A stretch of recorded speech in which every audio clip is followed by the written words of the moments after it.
Oh mais oh, c'est bon, je sais que vous avez envie de boire des godets, mais quand même. Tenez, vite fait. Et après, ça reste encore 5 minutes et après, je vous libère, braves gens. Dernière comparaison face au monde animalier, face à la nature. Combien parmi vous, autour de cette assemblée, sous cette tonnelle, que ça soit des jeunes pousses, des belles plantes ou des vieilles branches, combien d'entre vous ont déjà eu envie de tout laisser tomber? De dire ras le chapeau, c'est bon, ras le bol, je laisse tout tomber, j'en ai marre. Levez la main pour être honnête avec vous et avec moi. Mais ma femme, elle m'a engueulé. Je lève la main moitié. Vous n'avez jamais eu envie de tout laisser tomber, vous messieurs là-bas? Non, c'est à vous que je parle. Ouais? Jamais envie de laisser tout tomber? Voilà, bah pourquoi tu lèves pas la main? Tu me lèves ou pas? Et vous là-bas? Tu rigoles là, le grand chevelu là, on sait même pas où il est, le cucu ou la tête. Cadal, j'ai toujours eu espoir, moi. C'est vrai? Eh ben t'es un chanceux mon gars. Eh ben moi, même en tant que corrigan, eh ben j'avais pas, il y a eu un moment quand il a fallu que je traverse le monde des humains pour aller vous voir, pour aller vous inciter à rêver. Eh ben j'étais pareil, j'étais dépité parce que je me suis dit après tout, c'est vrai, je suis là pour sauver mon peuple, le petit peuple, les fées, les farfadets, les dryades, les amadryades, le Père Noël, le marchand de sable, les sirènes, les Marie Morgan. Mais en fait, dans le fond, le rêve vous appartient, nous on n'existe que si vous croyez en nous. Et comme vous ne croyez plus en grand chose, vous ne croyez plus en vous non plus. Et puis après tout, moi j'étais à 2 doigts de laisser tomber. Vraiment, parce que tant pis. Tant pis, il n'y aura plus de Père Noël, plus de marchand de sable, plus de fées, plus de lutins, plus rien. Paf, tant pis, c'est votre problème, c'est pas le mien. Puis j'étais là à 2 doigts de laisser tomber, puis juste au-dessus de moi, sur une branche, il y avait un pigargue à tête blanche. Est-ce que vous connaissez le pigargue à tête blanche? Le pigargue à tête blanche, c'est un aigle. C'est l'aigle qui a de placardé sur le drapeau des États-Unis. Il a une tête blanche, une queue blanche, le corps tout marron et un bec jaune-orangé. Le pigargue à tête blanche m'a regardé et m'a dit « Bah alors Gali, on dirait que t'as un petit coup de mou ?» Je lui ai dit ouais, « Écoute, bah ouais, c'est pas mon problème en fait. » Et là il m'a expliqué.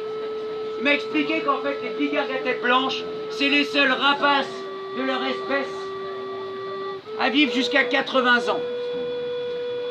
Et arrivé à leur 40e année, eh ben le pigargue à tête blanche, il a le bec tellement crochu qu'il n'arrive plus à manger. Il a les plumes tellement alourdies par le poids du passé, de la rancœur, de l'amertume, qu'il n'arrive plus à ajuster son vol dans les courants ascendants et descendants. Et puis ses serres ont continué de pousser encore et il n'arrive même plus à attraper le moindre poisson. Alors à la 40e année, le pigargue à tête blanche, il a 2 choix. Soit il va aller se poser contre une pierre, au soleil, et il va se laisser mourir. Mourir de faim, parce qu'il aura peur, parce qu'il aura plus de courage, ou pour X raisons. Mais il mourra de faim. Ou alors, il va prendre un 2e chemin. Et quand il prend ce 2e chemin, il va monter tout en haut de la plus haute des montagnes. Il va y faire le plus joli des niches. Et là, il va commencer un processus qui sera terriblement douloureux, terriblement long. Il va d'abord commencer par taper son bec sur les parois rocheuses.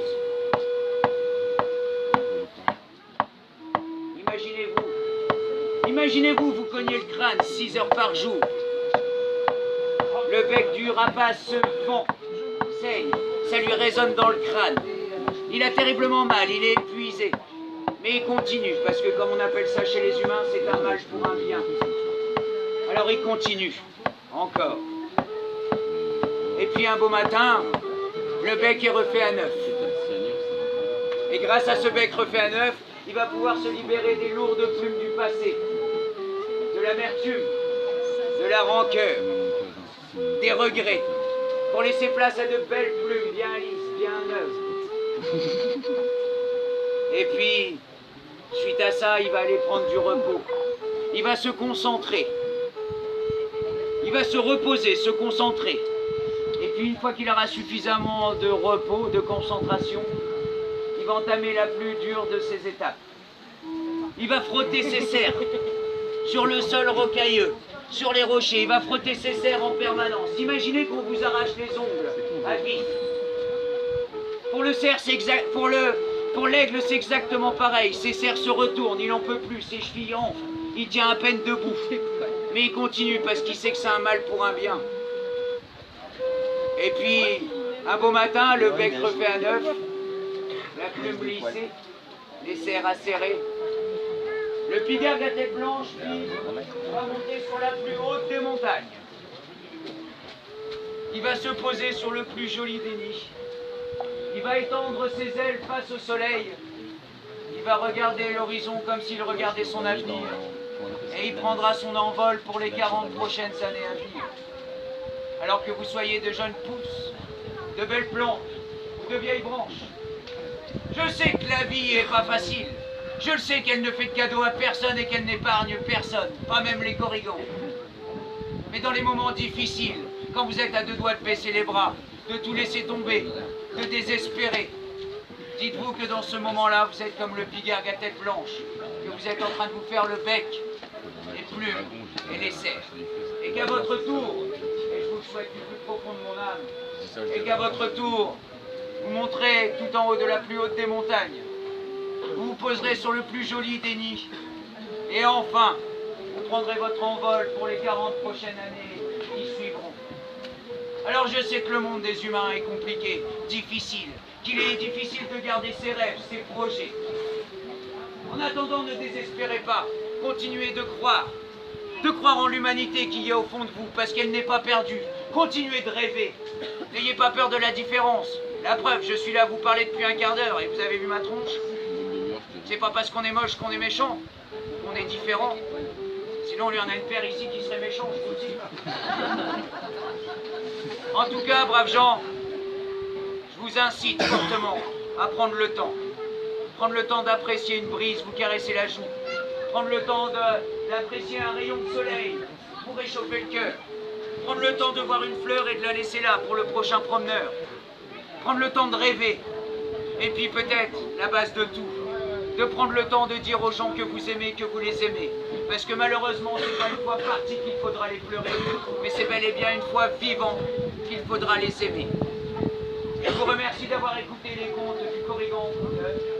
Je vous mets un petit chapeau, vous pouvez mettre ce que vous voulez, tant que c'est avec le cœur, une sucette, un bout de crêpe, un ticket achat, du whisky, ce que vous voulez, c'est ici. En tout cas, merci d'avoir écouté les contes du Corrigan Conteur. Prenez soin de vous. Si ce spectacle vous a plu, parlez-en à vos amis. Si vous n'avez pas d'amis, ben, je vous invite à changer de comportement. Ça peut aider. Merci beaucoup.